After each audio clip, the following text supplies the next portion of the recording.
Which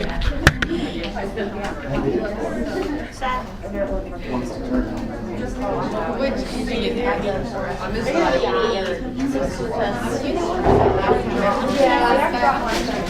That's what I'm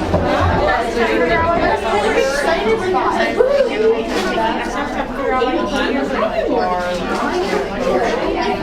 See, for me, I knew and then like 25% of it I was pretty sure where I could like narrow it down to 2 hours. Yeah. So I was okay with my 83 because that gives me some switch. See, I'm not okay with my Samsung because I felt More confident. oh my god, maybe not. There was probably 20% of it. I got to the 2 but all that work studying, I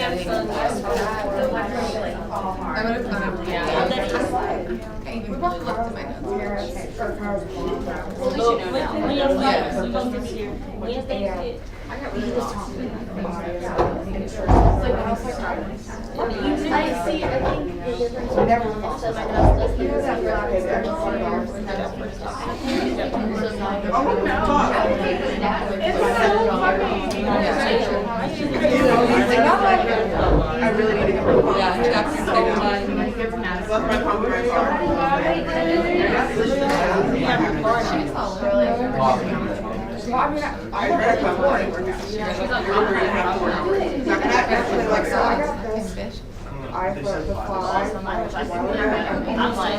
what are we doing today? I got it. Wait, Like, I have to it's do it. been 30 years here. If I didn't get it, I don't know if I I took it to the iPhone store, and they gave me. I was like, you're and then a couple weeks later, that one was just that. And then we had new ones. Like, I stop for one. My lives my mom and she That part really sucks. I'm so funny. Like, if you're not. Your mom did too. My dad is. She'd be called your dad. I plead it with, I know it's so stupid, but I tried to find my stupid hybrid product, so I had facial toner. There's only absolutely everything I got. I'm trying to remember.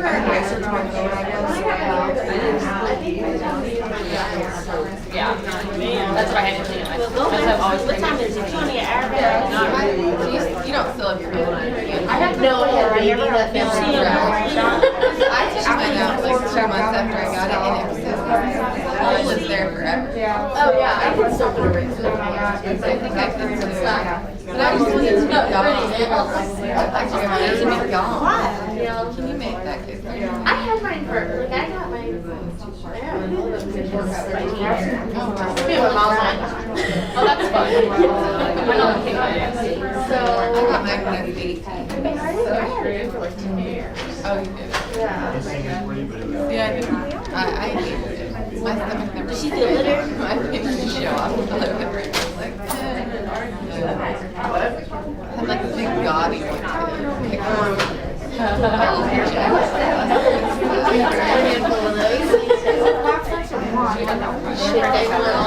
Yeah, maybe like on spring break in Panama City, it's like, no, you tell me.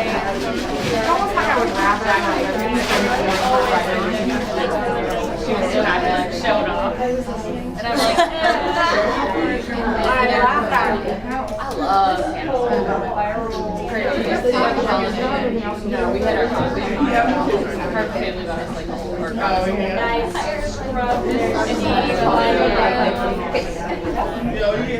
We got all of our alcohol poured out like a bitch. But yeah, they like come in and pouring it out $100. It's like sitting there, but it's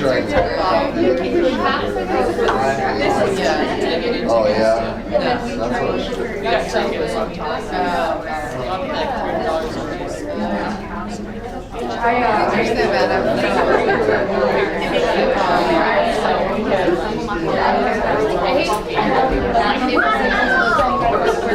Oh, yeah? And that was hard. We did. See, that's why I like that show. Yeah, you know, I never know. Sounds good. Shopping. Doesn't sound sweet.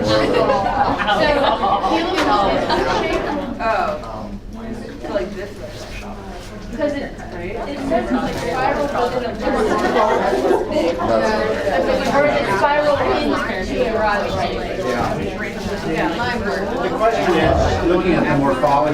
the virus. What page is that?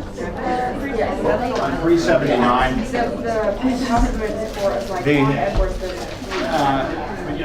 The question is, what about these viral morphologies? I'm not really concerned that you know them, just to know that there's variation. That's the big thing. Although if you look on the top, heads up, folks. It's up. If you look at the picture on the top of that page, that shows that filamentous type of a virus, that long rod. The video that I'm going to show you right now, it deals with viruses that belong in that particular morphological category.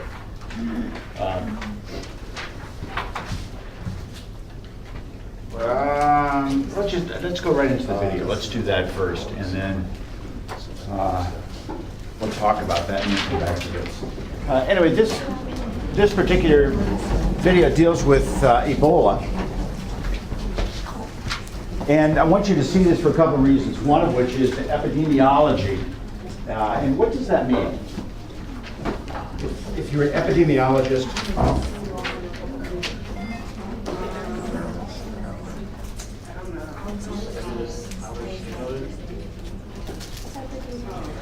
epidemiology does what? An epidemiologist does what? Studies epidemics. Okay, studies epidemics. So what would that person do? If you're studying an epidemic, you're studying just about everything you think of. What causes the organism, how is it spread, how is it controlled, et cetera, et cetera, et cetera. What do you know about Ebola? Real quickly before we throw this in here. I'm just. Okay. There was an outbreak, and it talks a little bit about the history of this in here. There was an outbreak of Ebola that occurred back in the 1970s, and then another one in the late 1990s, give me 10,000 a Not in year. the US though. There was a strain that showed up in the US. But these epidemics occurred in Central Africa, what at the time was referred to as Zaire in the video, but now it's been changed to the Democratic Republic of Congo. And if you've been following the news at all over the past 2 years, one of the things you'll see is that there's been this civil strife that's been going on. There are these groups who want to take control of the government, which was unstable to begin with, and so you've got 3 different political factions that are slicing each other up with machetes. And so we know that there was another outbreak of Ebola that occurred about 4 years ago, but we couldn't get anybody in there to study it because it was too dangerous. So a series of outbreaks have occurred. And then you think of the film. Anybody see the film, Outbreak? Yeah. Which kind of dealt with this. I thought the film was lacking, but had some important things. And Ebola gets its name from the Ebola River that runs through this region of Africa, which is not uncommon that we oftentimes take common names and give them to the virus. It's, or we name it after somebody or some such thing. Movie Outbreak, when did that come out? Oh gosh. The 90s. Wait, is 15 that years ago. what is that one about? It's with Dustin Hoffman. Yeah, you'll see. Wait, is that what we're watching? No. Oh.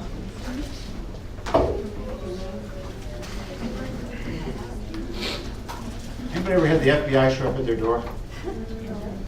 Actually, a friend of mine. Somehow that doesn't surprise me.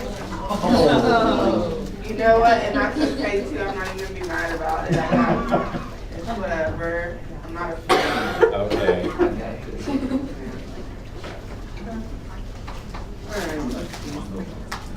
Inside an outbreak of Ebola. This came from the Nova series off of. We're done. What is this? Is this virus a threat to the entire world? Like, is this Very, CNN? very real possible. No, Couldn't come out of it. Oh, thanks, Jonah.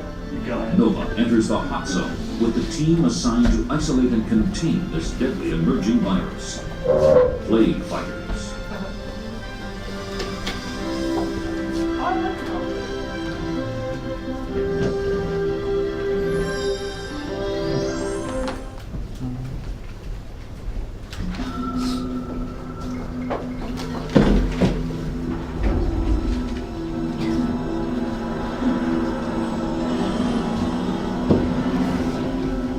These bodies are too hot to touch. The remains of a disease so virulent, so fearsome, that funeral rites are abandoned and bodies are left for crude mass burials by corpse disposal squads. Kikwit, Zaire, April 1995. One outbreak in one community in one country. But could it become the next plague? We have no protection from these diseases. We cannot be isolationists in our thinking anymore. The world is a small community of nations, and when one coughs, nobody sleeps. In Zaire, they're using quarantines and a public health campaign. The government of Zaire took fresh steps today to stop the spread of a lethal virus. It is a terrifying killer. There is no vaccine and no cure. The survival rate here is 0. Do you hear what he just said? The survival rate is 0. So hold on Blood to and that tissue button. samples taken from the victims are rushed to scientists at the Centers for Disease Control in Atlanta, Georgia.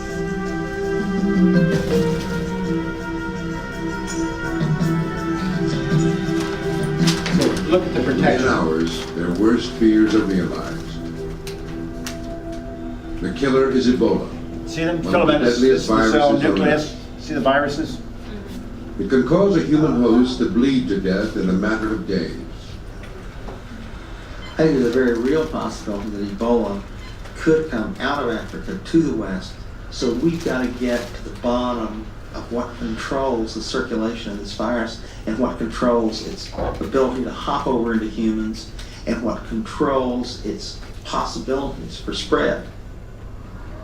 Ebola is a scientific enigma.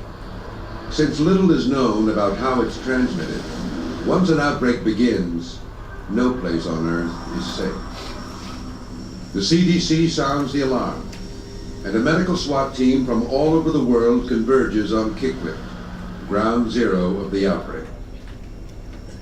Ebola is a formidable enemy. These scientists are risking their lives on the front line of the battle.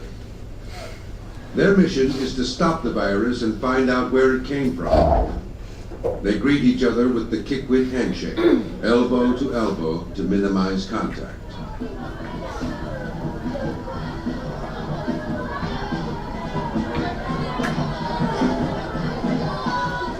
As the scientists make their way from the airport, they find themselves in a city gripped by terror.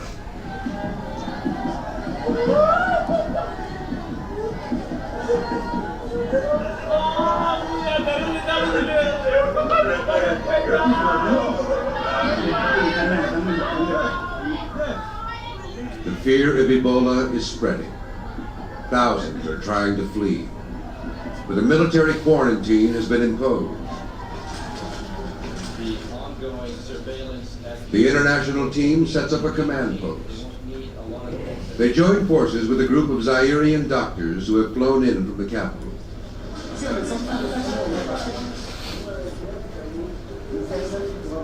Nous étions très contents de trouver des gens très courageux et c'est We're very glad to meet so many courageous people from abroad. It's what inspires us and encourages us to fight this to the end. Our families were in tears when we left the capital, Kinshasa, to come here because they knew we were traveling towards death.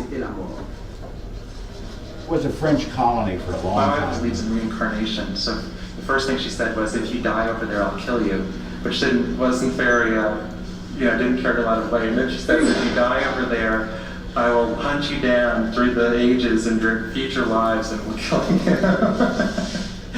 So I'm being very careful. The first priority is clear. Find every case and isolate it. The only way the epidemic can be stopped. An epidemiologist with the CDC, Dr. Ali Khan, establishes procedures for documenting every victim. Missing even a single one could spell disaster. Because I don't have any form, but you say you know about that. Yes, yes. Well, but they're missing from here, but there's no form on that. The team fans out across the city to look for new cases. Along the way, they hope to gather information that will help them understand this mysterious virus. an incredible opportunity. There's not an Ebola outbreak very often, and I just have to keep remembering, do the surveillance as it contributes to disease control. So you're very tempted to go off in 20 different directions and start 20 different studies at the same time. This is not the first time that Ebola has struck Zaire. Almost 20 years before, in 1976, an outbreak erupted in a hospital in the town of Yambuku, 1,000 kilometers to the north. The disease spread rapidly, killing 9 out of 10 of its victims, leaving nearly 400 dead. An international team arrived late and had little opportunity to investigate the outbreak.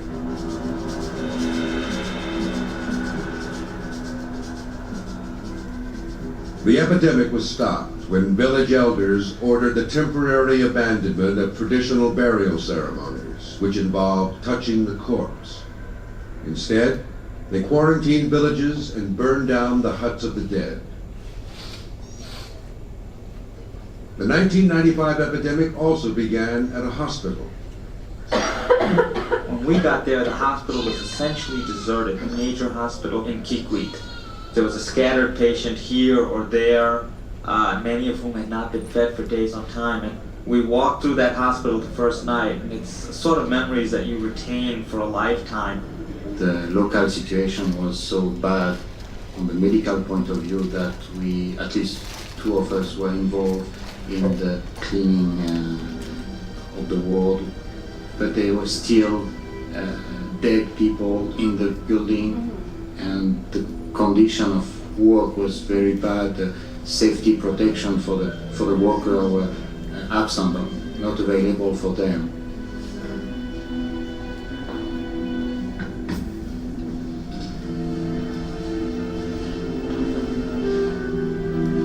Very primitive.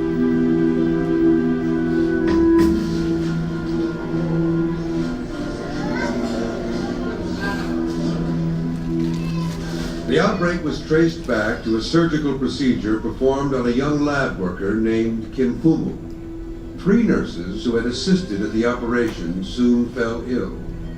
Taking no special precautions, fellow hospital workers attended to their needs, washing them and coming into contact with their bodily fluids. Within weeks, 36 hospital workers, doctors, nurses, and attendants had died, and most of the survivors had fled. The government asked Zairian doctors for volunteers to come here. For at least 2 weeks, they didn't find any.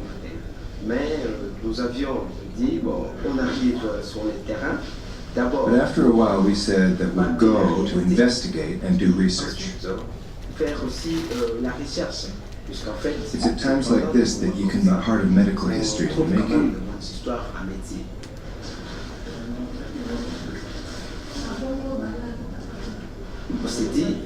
We said to ourselves, we're doctors. It's like the army. We're soldiers. We'll go and face the danger.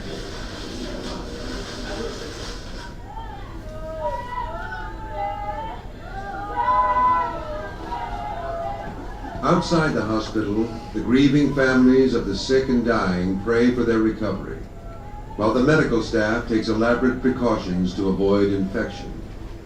Despite the sweltering heat, the safety procedures established by the international team require 4 layers of protective gear. A moat filled with bleach is the only barrier between the Ebola ward and the outside world.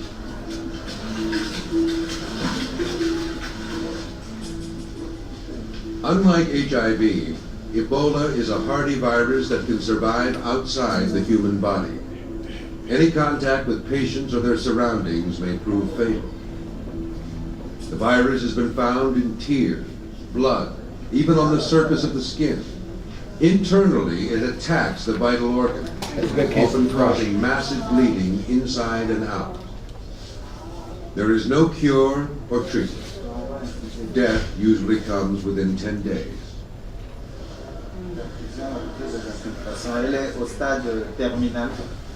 She's in the terminal stages. There's nothing to be done. There's her husband.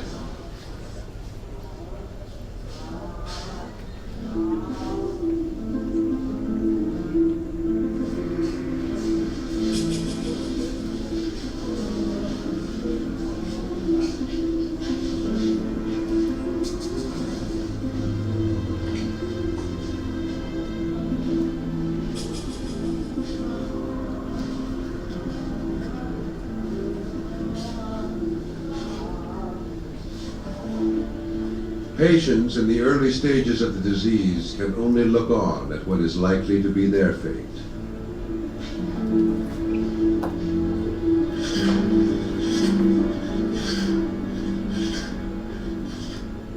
This week alone, there have been 52 new deaths in Kikwit.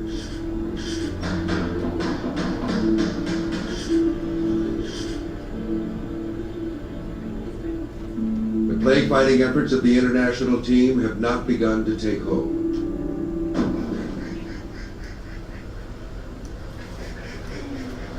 The terrifying effects of this disease were seen for the first time in Europe. During the summer of 1967, in the quiet German town of Marburg, workers at a pharmaceutical plant began dying of a mysterious ailment. The victims developed a strange rash. Their skin tore easily. The eyeballs filled up with blood. Their faces became fixed, zombie-like. They vomited black fluid and discharged blood from every orifice. From the initial headache to death, 1 week. The cause was a virus, a close relative of Ebola. Lab workers became infected as a result of handling the blood and tissue of African monkeys. No one had seen anything like it. It was a terrible kind of disease because all organs are involved. The liver, the brain, kidneys, all, and it's a failure of every organ taken together, so they suffer extremely. It must have been the same in the Middle Ages, where you don't know what happens and people die and know that they can get the disease from touching.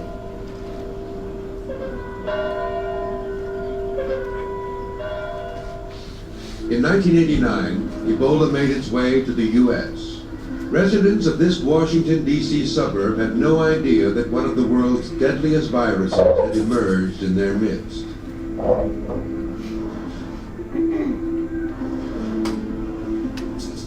In a primate quarantine unit in Reston, Virginia, monkeys in one of the holding rooms suddenly began to die. Secretly, a military team entered the quarantine unit and killed all 60 monkeys in the infected room.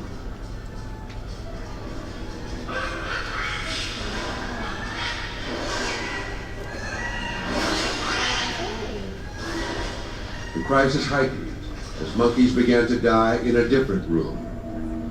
It appeared that the virus was moving through the ventilating system. In response, the military killed all 400 monkeys, ending the outbreak. This new strain of Ebola had shown the potential to spread through the air. Had it been lethal in humans, it could have been catastrophic. Soon after the international team arrived, the epidemic in Kikwit exploded. The plague fighters worried they would not be able to stop it.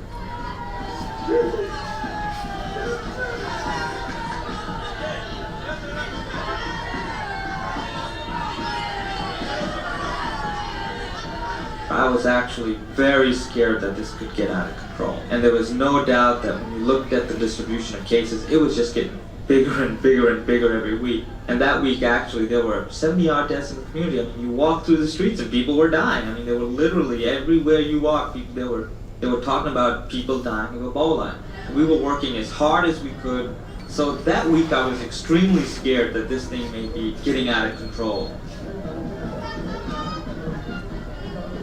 I coined the term chain of death, and it was very characteristic what you would see happening in a family. And there were a number of such chains in the community where you would see one person become sick, and then you would see their spouse or primary caregiver become sick, and then 4 to 5 days later, their primary caregiver would become sick, and then you would just see this chain of death, and you could just track it through the family until it eventually terminated.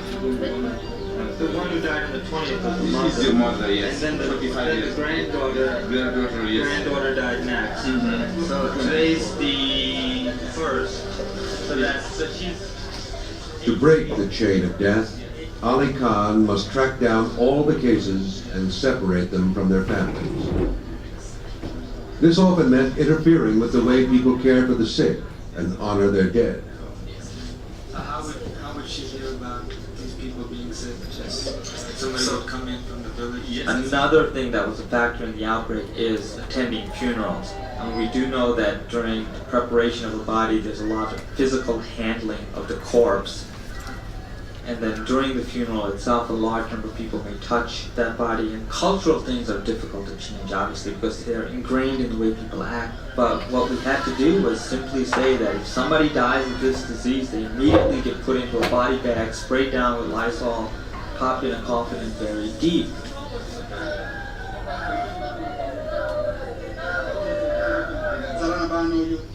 O gods, we ask you to be with us in this hard time.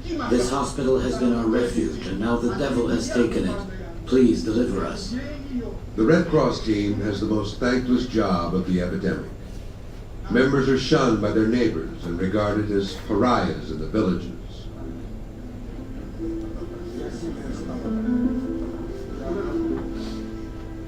Their visit signals only tragedy.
If the Ebola virus were looking for somewhere to spread, it could find no better place than Kikwit. Kikwit is called a city, but it is more like a large rural village of some 400,000, with no electricity and no running water. Public health and sanitation are limited, and the illiteracy rate is almost 50%. The local diet includes insects, monkeys, and rats, all suspected carriers of the virus.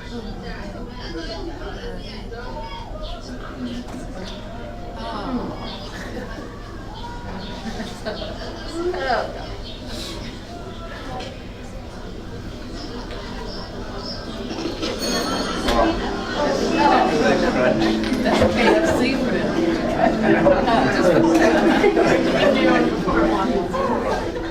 Under these conditions, the international team must somehow get the word out, avoid contact with the sick, or risk death. They organize a street-level education campaign. Banners are put up. The disease that makes your blood flow. This disease has no vaccine and no cure. You must protect yourself. It was very difficult to educate the public because there was no mass media, there's no TV, there was no radio, there was no newspapers. So everything had to depend on using alternative means to educate the community.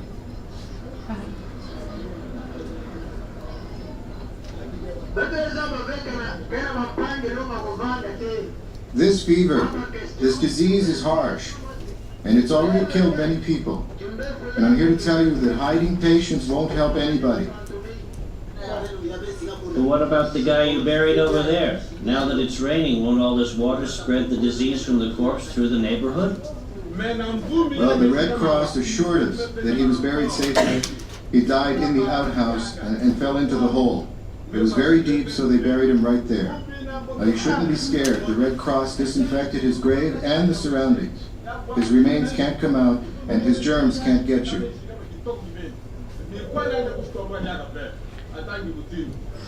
Medical students are sent out into the community to identify new cases before entire neighborhoods become infected. There's only one way to do this in Kikwit, door to door. It looks like no one's home. They're here. They just left when they saw us coming. We're here to get some information. What's all this? I don't understand. Why are you coming to disturb people? We're students from the University of Bandung. We're doing research. We want to know if anyone here is sick with Ebola. This is not right. I'm innocent. I don't know anything about it. I worked with the medical students here in CAM, and the stories that I'm hearing, it seems very natural to me of the stigmatization, including the story of someone being killed because he was from Kikwit and was thought to have had contact. So it's natural to me that if you say to someone, tell us if you have Ebola, and we'll take you away from your family and put you in the hospital where you'll likely die and no one will want to visit you. So certainly people don't want to tell you because of the stigma. But hospitalizing the sick is the only way to stop the disease. In the Ebola ward, Dr. Mupapa's team provides whatever human comfort they can, knowing few, if any, of their patients will survive.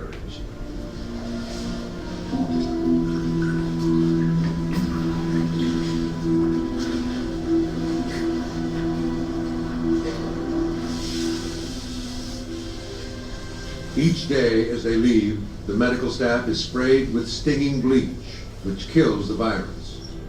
Their protective clothing is burned to ensure that it won't be reused. But they can't so easily rid themselves of the images of the ward. I'm a newlywed. We have a child. My wife was really worried about me coming here, and she was pretty scared. Especially when we found out that the disease can be transmitted from a man to a woman through sperm. I write her as often as I can to tell her that everything's okay so far, and that we are taking safety measures, and that there's nothing to worry about.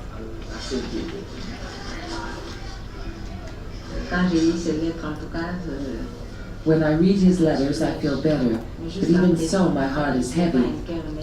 I will only be happy the moment he returns home.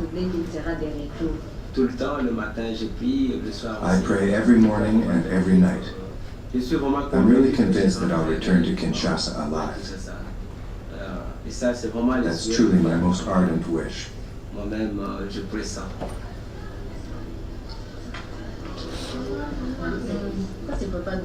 Look here. It's a picture of Daddy. Of course I'm afraid. He's touching sick and dying people every day. I'm terrified he's going to catch it. This is a disease that is merciless. I pray to God that he doesn't get sick. I'm convinced that he won't get sick. I'm sure of that now.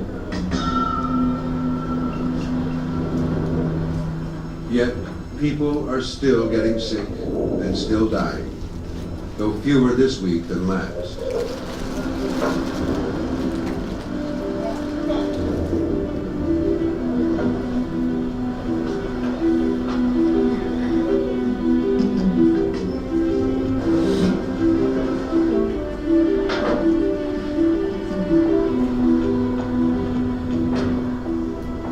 The epidemic rages, but a corner has been turned.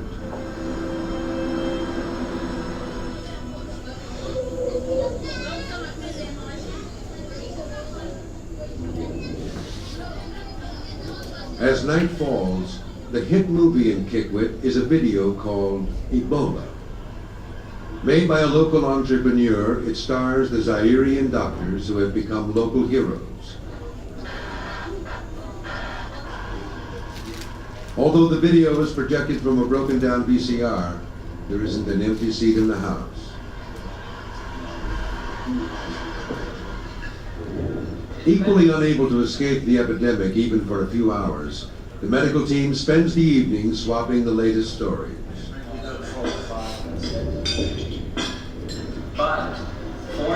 before he got sick, there was a young woman admitted for surgery who was pregnant, and when they opened her up, she had a hemorrhagic uterus. Not only was he there, but she died in the OR. As the scientists gain confidence in their management of the crisis, their research mission takes on a higher priority.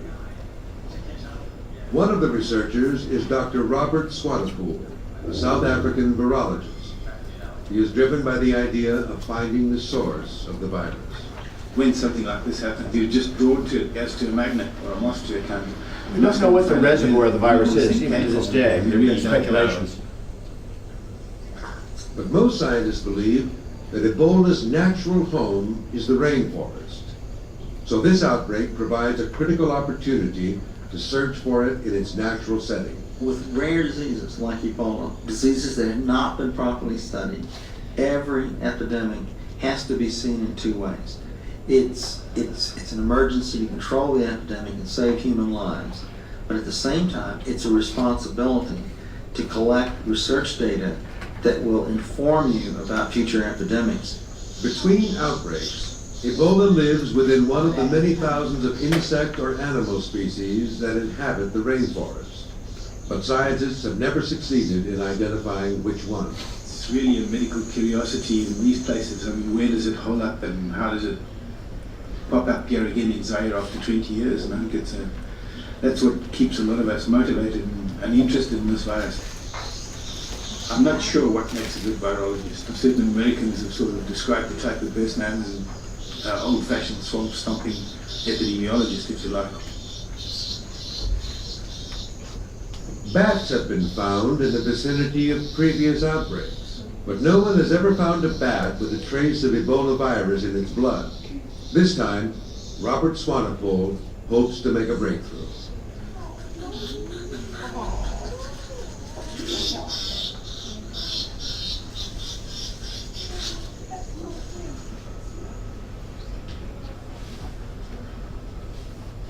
Only when the natural host is identified will it be possible to predict where the virus might strike next. In each new blood sample is the possibility of an answer. But what happens when the virus makes its move from its animal host to a human being? What is its lethal strategy? Blood samples at different stages of the disease are collected by Dr. Pierre Rolland. We know nothing on Ebola because during the 76 outbreak, only few blood samples were taken. So our hope in this outbreak is to get enough samples from patients at different periods of the disease. An outbreak every 20 years is not like working with a serial killer that have the same pattern all the time. The priority is to try to stop the outbreak first and then collect as much specimen that you can so you can learn something. But it seems to be on this 15 to 20 year cycle. That's what doesn't make Working any in sense. conditions far below standard laboratory safety levels, Rolland risks his life handling samples which contain enough Ebola to kill thousands.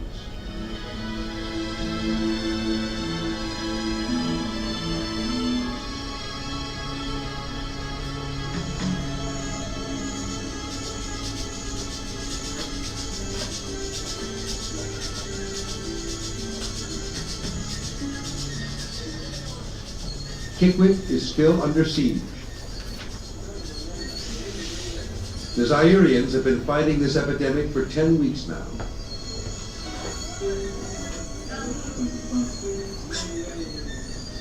More than 200 people have died. The burials go on, but fewer than before. The number of new cases continues to drop. Every victim has been traced. The chain of transmission well documented. The end is in sight.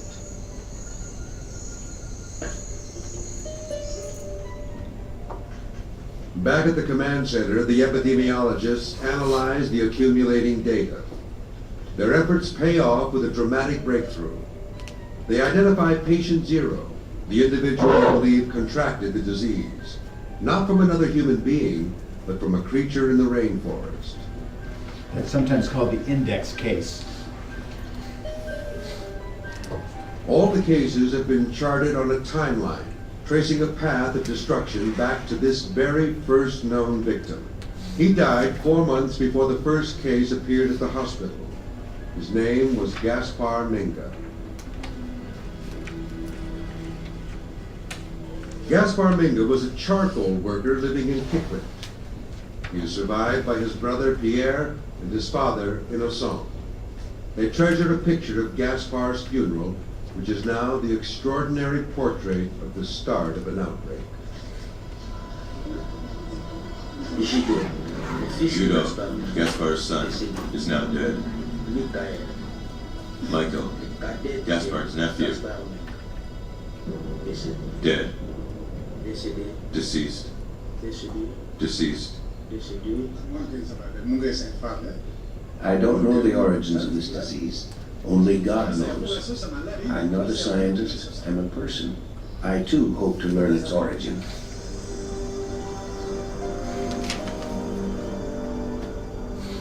Somewhere in this vast forest lives an organism which harbors the Ebola virus. Now the international team can narrow down their search to the area surrounding Gaspar Minga's home and work. What we have, probably, is a disease that occurs in nature and very accidentally transfers to a human being. Now, what we've done is to try and follow the so-called index case, the first person who was infected, and who essentially was the beginning of this terrible epidemic. They trace Minga's steps back to his last working place. This is a charcoal pit. It takes 3 months to do the entire process of one charcoal site, for which the man earns 15,000 zaires, which is about $3. 3 months hard work. The gentleman who was the index case here had nearly completed this pit. Rather sadly, he left over here his hoe in the tree and a little bundle of cloth. And of course nobody will touch that now. Searching the area around Minga's charcoal pit, Paul Ryder and his colleague Russ Coleman use a goat as bait, hoping to determine whether an insect might be Ebola's carrier. This disease is a great enigma. It has appeared only a few times in history. In every case, the tremendous contagious nature of the disease has captured people's imagination.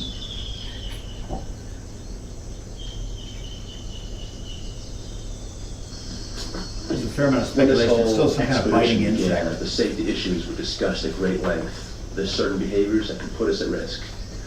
We're out here now, and we're collecting insects, and it's a remote possibility. We're trying to avoid any bites or anything. We wear insect repellent. We've got our clothes treated with permethrin to keep them off. So we're trying to minimize any of that risk.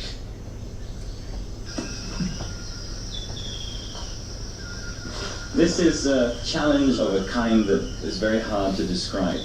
Of course, there's human tragedy involved, and we would like to think that the work that we do will help. They just said that the clothing was kind of tragedy. treated to keep off the insects. It's natural history in its most vibrant form. We're looking at all the creatures of the forest and trying to understand how they interact in this one particular way.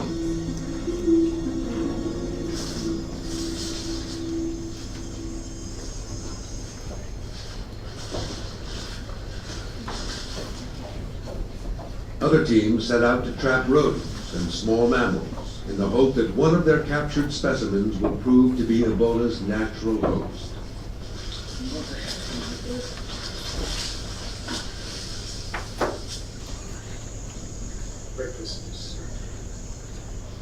They turn their field camp into a laboratory as they prepare to measure and dissect their samples.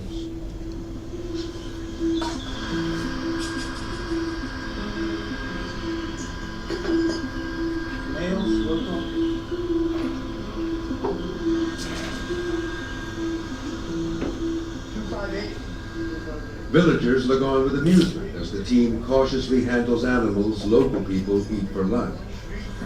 Many people have looked at specimens in prior outbreaks, and no one has found anything yet. So I suppose from that point of view, it means that our chances of success are slim. But on the other hand, if no one ever looks, no one's ever going to find. So we keep our fingers crossed, and we think that we're the ones that are going to find it.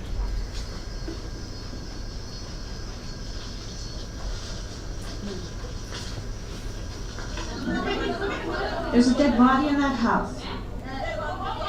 I asked you yesterday if anyone was sick. You said no.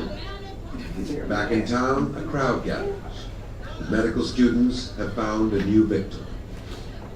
To them, Ebola means bleeding. If they aren't bleeding, they're not sick. Now we find a dead body.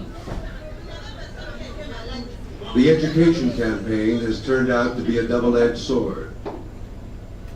No longer mourned in traditional ceremonies, some victims are abandoned by their families, who fear any contact may prove fatal.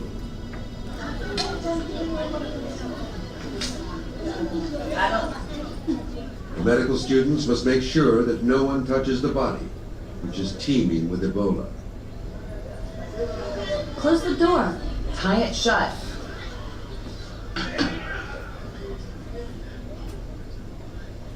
Aware of the risks, but not equipped to handle them, they are forced to improvise. Wait.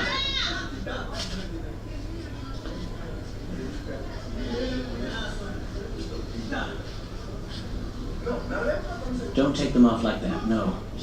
I know.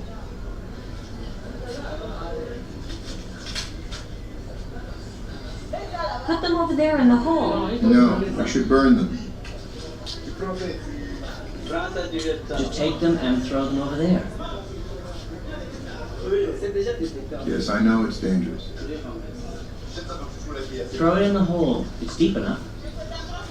It's dangerous for the kids. No, it's deep enough. Can't we burn them?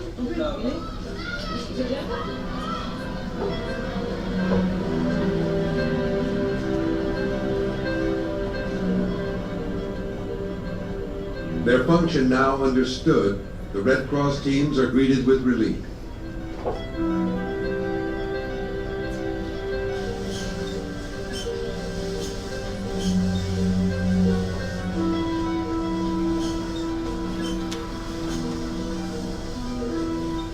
Elaborate funeral rites have given way completely to chillingly efficient disposal.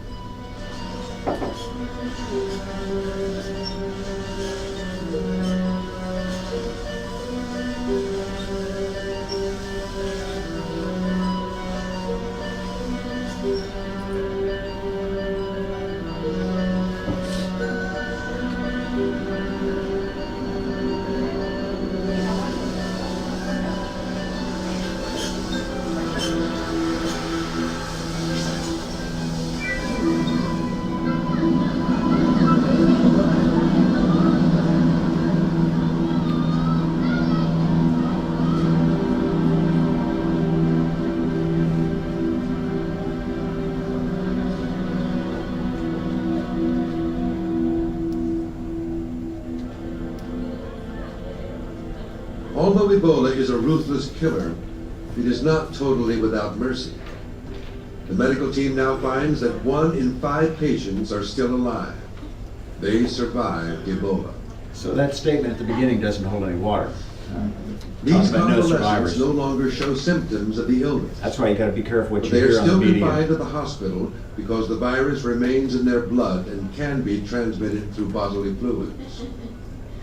No one knows how these patients develop the strong immune response, the antibodies that save them.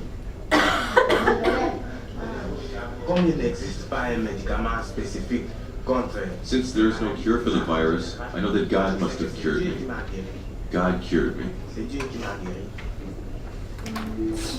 Suddenly, a frightening new case arises. Yesterday we admitted a new case, one of our nurses. She's here in the emergency ward now, and the clinical diagnosis is Ebola.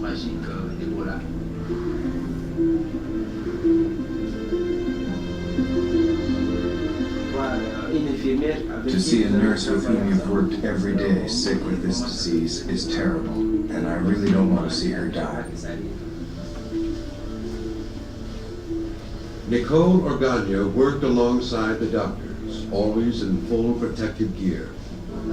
Somehow, she became infected. The doctors suddenly feel vulnerable.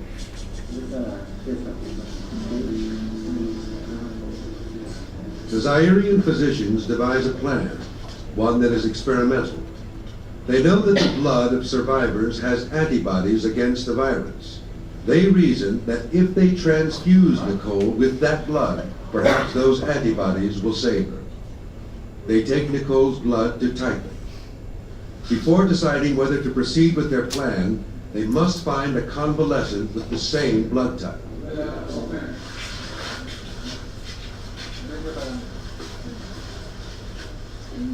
A few last cases show up in the isolation ward. The battle for Nicole's life may be critical for them.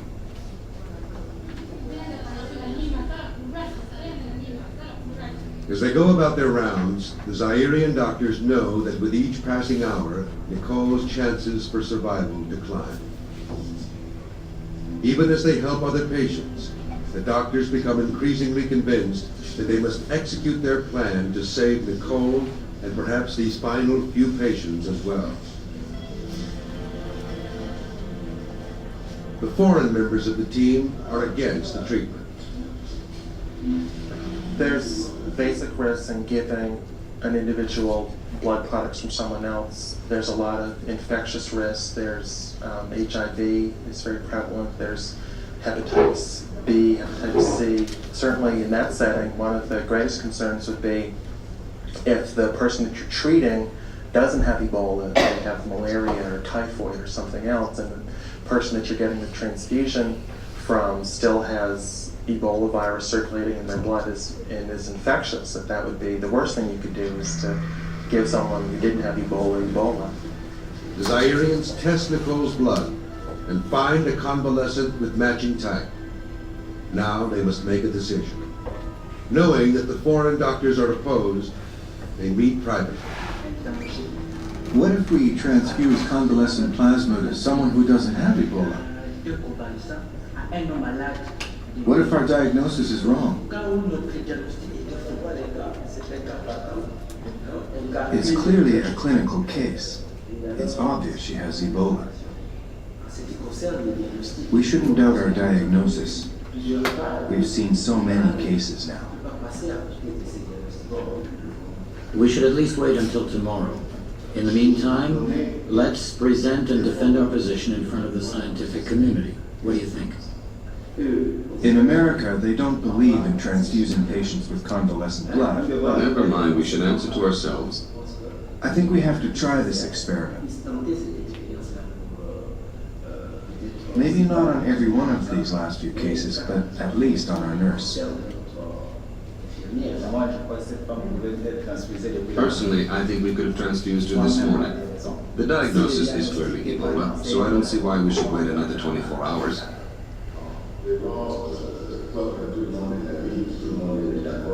Okay, I think we all agree that we do the transfusion.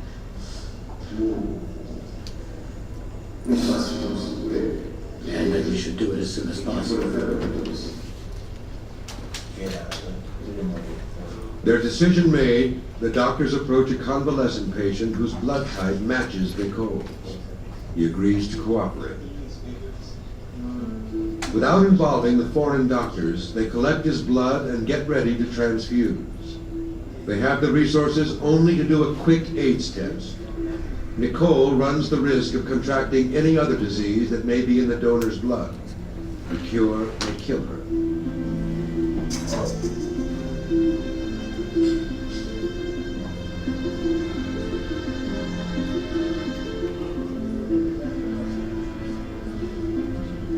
Nicole is a subject in a life or death experiment. Similar procedures with animals have failed in the past. The doctors ask her to sign her consent before they proceed.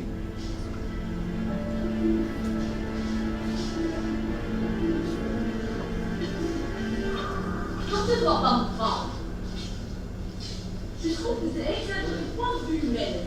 N'est-ce pas les médecins?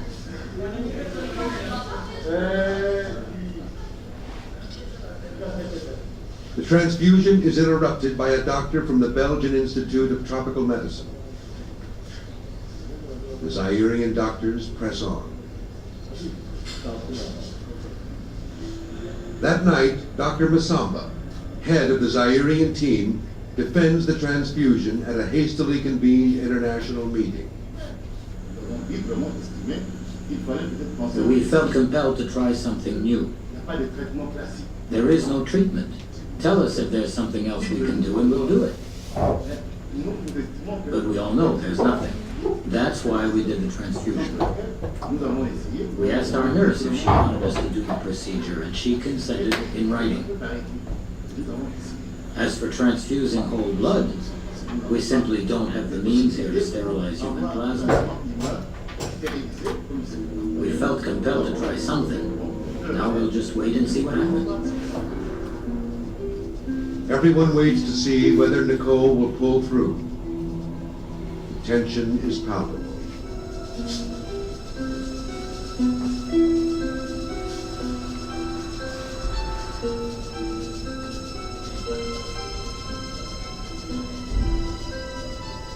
Four days after the transfusion, there seems to be improvement. I'm eating now. I go out, I wash myself, so I can get up without any help. Our nurse is doing better. I'm really relieved. I think that after Nicole, other people who get sick may want us to try this same treatment. And personally, I think it will work. A week later, Nicole is weak, but almost fully recovered. Encouraged by their success, the Zairian doctors transfuse 8 more patients. 7 survive. The Western doctors remain unconvinced. It would not be my choice to have given these blood transfusions. On the other hand, with the pressure to do something, I can absolutely understand why these experiments were done. I think what's unfortunate from my point of view is that we'll never know whether this worked or not. There's other possible explanations that late in the epidemic the virus may be less virulent after several passages through human hosts. There's a possibility that late in the epidemic people were having less exposure, that there was some awareness, people were being more careful, so they were getting smaller viral loads and they were getting infected. So the ideal thing would have been to have one group get the transfusions and have one group not get them or get a placebo transfusion. Unfortunately, it's not something we can study in humans. You certainly aren't going to give someone Ebola just to do a trial like that. We have to wait for an epidemic situation to do that. The transfused patients are the last in the ward. No more cases appear.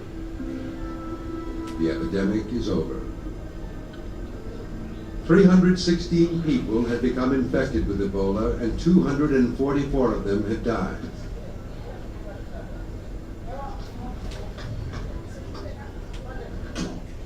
The international team is getting ready to leave. The samples they collected will go to various labs for analysis. They may hold the clues that will help solve the Ebola mystery.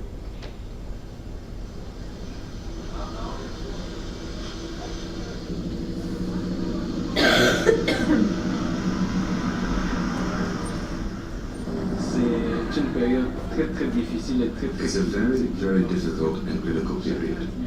We're in a transition. Everyone came to help. That's wonderful. They helped us a lot. And for that, we are very grateful to the international community. But now that the epidemic is over, we have to try to manage the crisis that caused this. And everyone is leaving.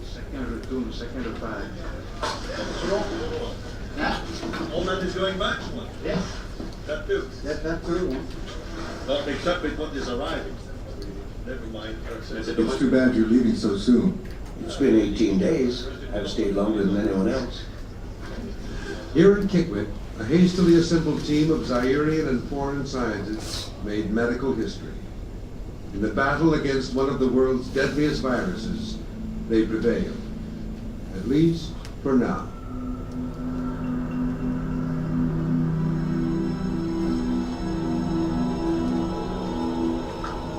After the scientists have come and gone, after the media has come and gone, Kikwit is back to what it was before.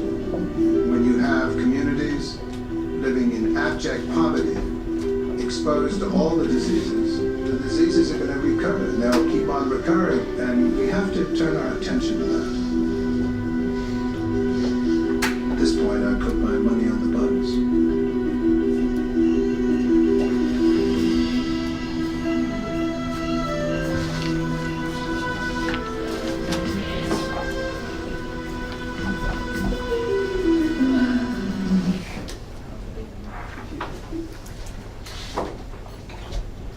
Comments on what you saw? Go ahead. So what happens to those people? Are they ostracized once they become cured, or whatever? I don't know. It doesn't. The video doesn't go that far, so I have no clue. And then do they take samples of their blood and everything to take back to study it? I'm sure that was all done. Yeah. And the one comment that was made, which we see with viruses, we see with the flu virus as well, is that the more individuals it goes through, it tends to weaken with time. And that's what they were speculating is what was happening at that point. Again, if you follow the literature at all, what you see is that the reservoir, what do we mean by the term reservoir of the disease? Yeah, the host organism. What is the host organism is the reservoir. It has not been determined. And as I mentioned before, we know that there was another outbreak that occurred, whatever it was, 8-10 years ago, but they couldn't get in there to study it at all because of the warring faction that was going on at that particular point in time. So we don't know how many people died from that, and so on and so on. What stopped the spread of the disease? Education. One. No contact. Yeah. Okay, so that no contact, what were they trying to do by saying don't touch the dead? Break the chain. Yeah, and, but more specifically, what were they looking, or were they trying to do there was to break custom. As part of the custom was that you touch the dead, a lot of hand touching and kissing of the corpse and all of that. And so they ended that, said you can't do that anymore. And again, customs are hard to break. We all know that. Anything else? So quarantine, got them into the hospital as soon as they could get them out of the community. The whole idea of changing custom of funeral rites, education. Those are the big things that were involved in terms of trying to curb this, yeah. But also taking away the people that took care of them. They were healthy at some point. And then just removing them from the situation so that they wouldn't continue to spread. Mm-hmm. So it's a good video, even though it's somewhat dated now, because of the idea of understanding the role of the epidemiologist in terms of trying to go back and find the index case and then to see how it spread and all of that. Any other comments in terms of what you just saw? Anything at all? Yeah? Why didn't they just keep, I know it sounds crazy, but like when they found that one woman in the house after they had been there, why didn't they just burn down her home to help not? With the body in there? After the body had been removed, you're supposed to spray it down with this whatever. We don't know what they did with the home. Whether they bulldozed it, we just don't have that end of the story. But wouldn't it make sense? Yeah, obviously it's because this particular, which I almost call it an organism, this particular infectious agent lives on inanimate objects. So it lives in the dirt, on the walls and whatever. But what's the period of time of that? I don't know. We don't know what they did with that home. Yeah. So can they test whether someone has a fewer blood tests, or? Exactly.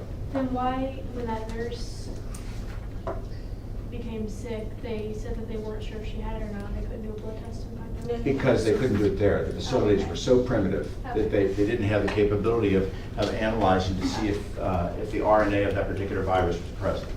I mean, pretty primitive. You saw it. I mean, pretty primitive.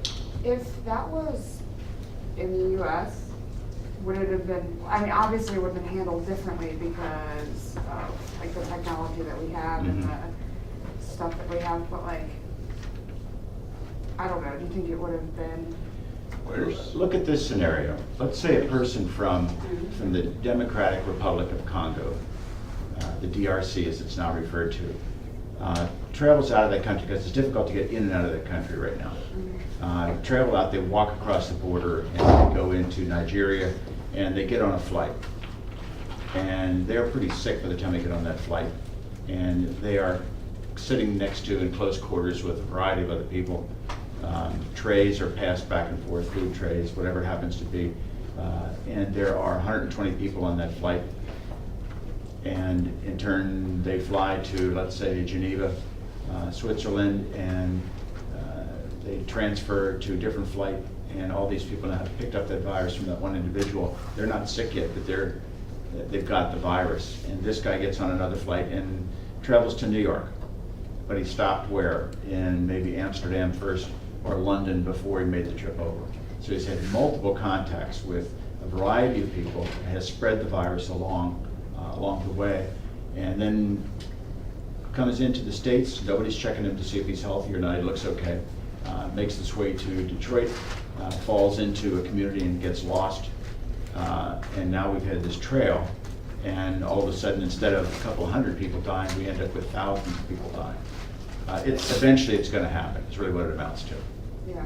Or the fear is that you'll get some country who decides, or in a group of individuals who decide to, because they can have the capability of doing so, to grow the virus. And they grow on what? How do we raise these viruses? You can't grow them in a petri dish. You grow them on eggs, right? You've got to have living tissue for them to reproduce. And so they just grow boatloads of these and then decide to go spread them through the major cities of the Western world. I mean, what you got there is bioterrorism, and using the virus as a biological weapon. Eventually that's going to happen. Would you think the outcomes would have been better for people? Like individuals, not like overall. Like overall, there's more people here and more contact, so like more people would be effective, but like an individual outcome, they would have been better. Or do you think the virus is That's just tough to say. I can't related? speculate on that. I really don't know. I don't have an answer for that. It's a great question for which I don't have an answer. Don't ask it again. Sorry. They That's only what I can answer. come up Wait, next. had any new discoveries on it since that video was made? No, and that was, I checked about a month ago, and they still think that it's probably some type of a mammal. They think it's some kind of small mammal, and that there may be a vector. Some biting insect is the vector between the small mammal and humans. That's what they're thinking. There was some speculation that it was monkeys again, and that hasn't been proven, so we don't know what the reservoir is, and if there's a vector involved. Did they say what happened to the harsher one that could travel by air? That was a relative, they call it Ebola as well, but it was a different species of Ebola, as it were. Now again, we're using terms that for organisms. But it was a very close relative, but it had never adapted itself to move into human populations. So that was the scare, because they didn't know whether it did or didn't, and that's why they went in there and destroyed it. And that was the gist of that movie that was called Outbreak. So we don't know. On the other hand, the Marburg virus, which is a very similar virus, it's just got some slight different genetic makeup, the one that occurred in Germany, working with those monkeys, that all of a sudden jumped into human populations. It mutated and jumped into human populations. So there's always going to be that fear. And what have we seen in terms of viruses all of a sudden showing up? Well, every year we have the flu thing, and we'll talk about that when we get together next time, in terms of how that happens. But what other kind of stuff has gone around? So the SARS thing is a big thing. And there have been a bunch of them that from time to time have kind of gone through the populations, and it's just a wonder that we We haven't had more people die than have. But it will happen. In your lifetime, there'll be some kind of an outbreak that occurs. And actually, it's not a bad thing. We're overpopulated as a world anyhow. We could lose a couple of billion people. Okay. Ethically, they brought samples to the CDC, which is in Atlanta, Georgia. Atlanta, Georgia. They brought it not only out of the country, but off the continent over to Atlanta, Georgia, and every flight in the U.S. stops in Atlanta for some reason. Sure. Ethically, are there issues there? Because one person doesn't stop the chain of contact with this virus, and it's all over the U.S. What happened with the anthrax spores? You know, we had one research person who decided, because they were mentally a little off, that they, for whatever reason, could get a hold of the spores. They had access to that, to the production of those spores, and decided to send them out to a whole variety of people. Is there control at the CDC to make sure nobody walks out with a vial of Ebola and decides because their marriage broke up that they want to kill everybody in Atlanta and dump it into the water supply? You would hope that there was some kind of security that says that won't happen. Well, I mean, that's just something on purpose. Yeah. But the accident as well. What happens if the plane goes down coming into Atlanta? Or there's a tear in whatever protective barrier. Sure. Yep, something like that.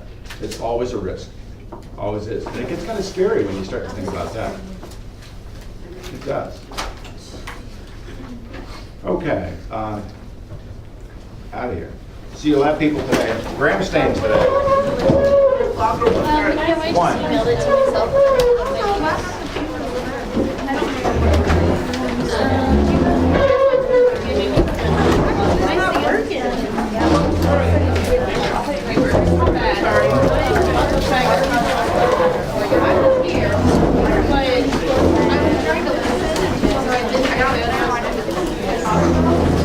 Are you still going to give us that rundown?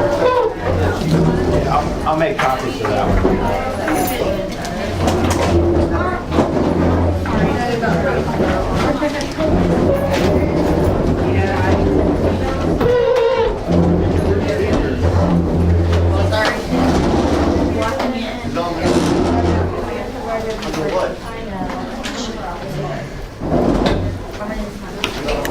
Oh, yeah.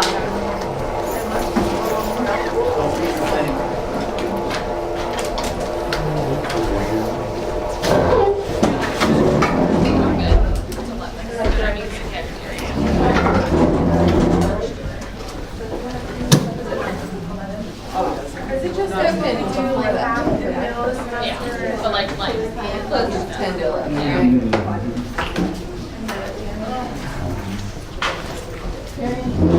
It is. It's good stuff. Is this me? It is me. I do bring my chemistry stuff, so I have to go home to everybody. That's fine. My dogs get stuff coming on.